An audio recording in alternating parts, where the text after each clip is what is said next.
तो जरा जरा नवरा घालतो इंजिन मारा. तिकडून आला व्यापारी, व्यापारी दिली सुपारी, सुपारी देते वाण्याला, अंड घेते पाण्याला पाणी आणते आडाचं, वाडा बांधते भिंगाचा, वाड्यात वाडे सात वाडे, आतले वाड्यात पलंग, पलंगावर गादी, गादी ऋषी, उशीर बशी, बशीत कप, कपात घडी, घडीत वाजला एक रामेश्वर महाराजांचं नाव घेते मी बारसी परिवाराची लेक.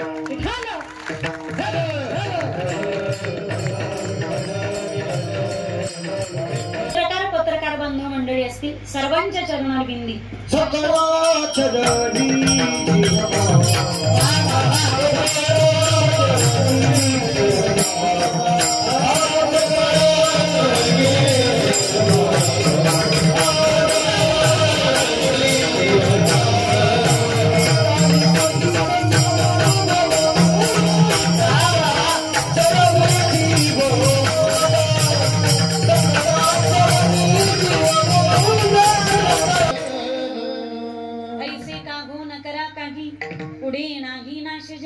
अभंग तुकोबारायांचा बौद्धवत असताना अभंगाची निर्मिती आहे.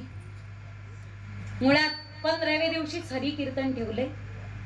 कीर्तन कुणाच्याही गोड जेवणाला, कीर्तन कुणाच्याही 10व्याला, कीर्तन कुणाच्याही 13व्याला, कीर्तन कुणाच्याही वर्ष श्राद्धाला, कीर्तन कुणाच्याही पुण्यतिथीला होत नाही.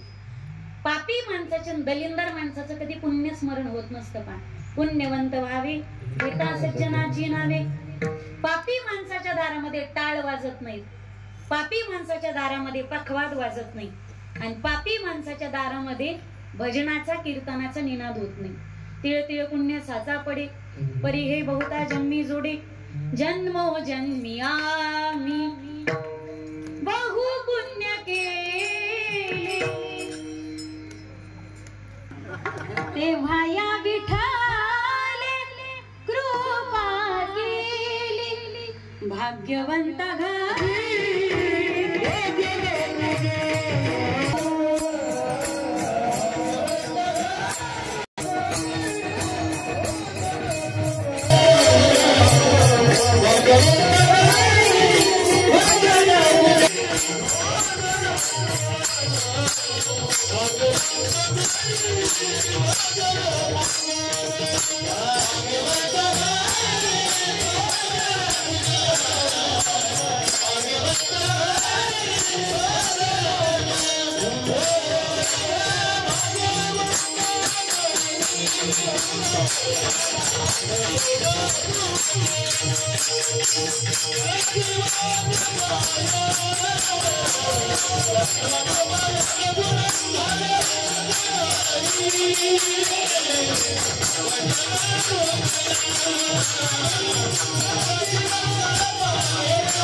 कुठंच खेळत नाही.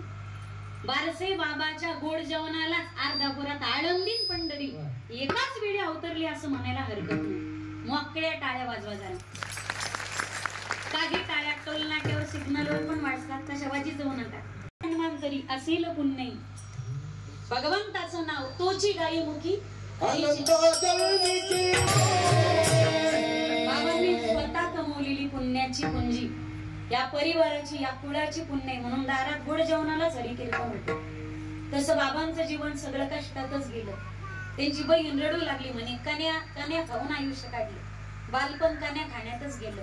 पूर्वीचा काळच तसा होता. लोक खाण्यासाठी मरत होते, लोक खायला भेटत नाही म्हणून मरत होते. मोबाईल प्लीज सायलेंट ठेवा, स्वर बिघडतो, स्वर बिघडतो. पूर्वी खायला भेटत नव्हतं म्हणून लोक मरत होते, आता खाऊन खाऊन मरत आहेत. तुम्ही टीव्हीला पहा जाहिराती, खाण्यापेक्षा खाल्लेलं पचवायचं कसं याच्या जाहिराती जास्त येतात. आता एक मुलगा नगरसेवक आहे त्यांचा, माझी नगरसेवक, आणि बाबा सुद्धा मला वाटतं माझी ग्रामपंचायतीचे सदस्य होते ना, जिल्हा परिषदेचे, नगर ग्रामपंचायतीचे ना, माझे ग्रामपंचायतीचे सदस्य, राजकीय कार्य आणि सामाजिक सुद्धा कार्य बाबा सांगत होते मगाशी. असं शहाणा माणूस कोणीतरी लागतं. बाकी सगळं लिहिलेलं असतं, त्यांचे भाऊ कोण, काय कोण, काय कोण, पण ज्यांच्यासाठी आम्ही कीर्तन करतो त्या माणसाची माहिती मिळणं गरजेचं असतं. राजकीय कार्य बाबांचं चांगलं होतं, सामाजिकही कार्य चांगलं होतं, आणि विशेष म्हणजे आजही बाबांचे लहान भाऊ त्यांच्यासाठी रडतात.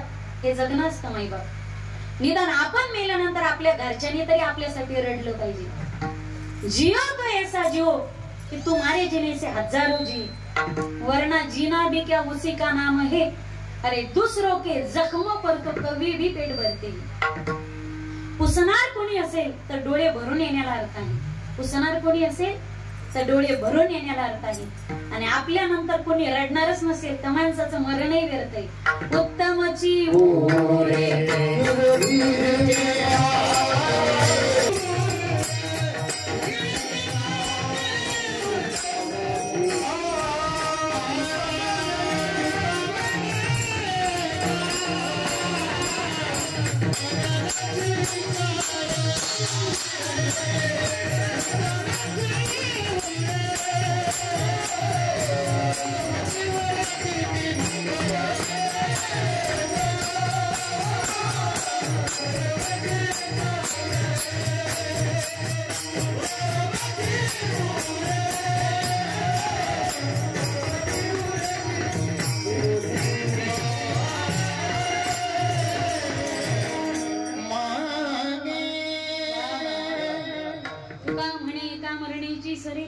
उत्तम जीवरे कीर्ती मागे.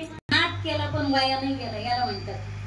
ज्यांनी कष्ट केले आणि काबाड कष्टातून आपल्या लहान लहान भावांवर सुद्धा चांगले संस्कार केले, माई बापाचे चांगले संस्कार, पुढे आपल्या 3 मुलांवरती फार चांगले संस्कार केले.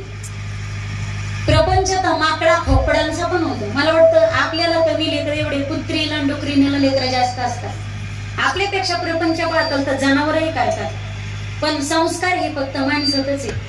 म्हणून एक उत्तमवादी पिढी घडवली, एक आदर्श प्रपंच आणि एक आदर्श पिताशी, एक आदर्श बाप, असं त्यांचं जगणं. आपल्या जातीसाठी सुद्धा त्यांनी खूप चांगलं कार्य केलं. माणूस सगळ्यासाठी करतो, घरासाठी करतो, पण कदाचित बऱ्याच जणांना स्वतःच्या जातीसाठी काहीच करता येत नाही.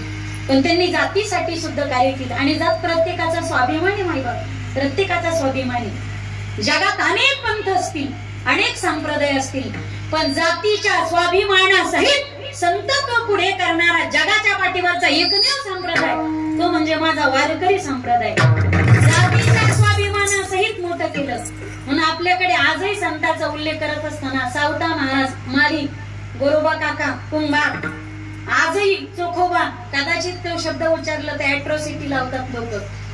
पण परमात्मा स्वतःला महार म्हणून घेतात. मा म्हणजे लक्ष्मी, तिचं हरण करणारा तो. आणि कायद्याच्या अंतर्गत तुम्ही हे असं म्हणतात.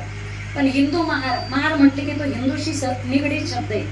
हिंदू मध्येच एक जाती, अनेक जाती धर्माच्या व्यक्तीला, आणि पृथ्वी निर्माण झाल्यापासून सकल जाती धर्माच्या व्यक्तींना शिष्यत्व नाही करून घेतलं. शिष्य करून नाही घेतलं तर संतत्वासहित संतत्व पद बहाल केलं. पृथ्वी निर्माण झाल्यापासून जगाच्या पाठीवर असे एकमेव संत आहेत, ते म्हणजे विश्व माऊली, अलंकापूर निवासी माऊली महावैष्णव ज्ञानोबा राय.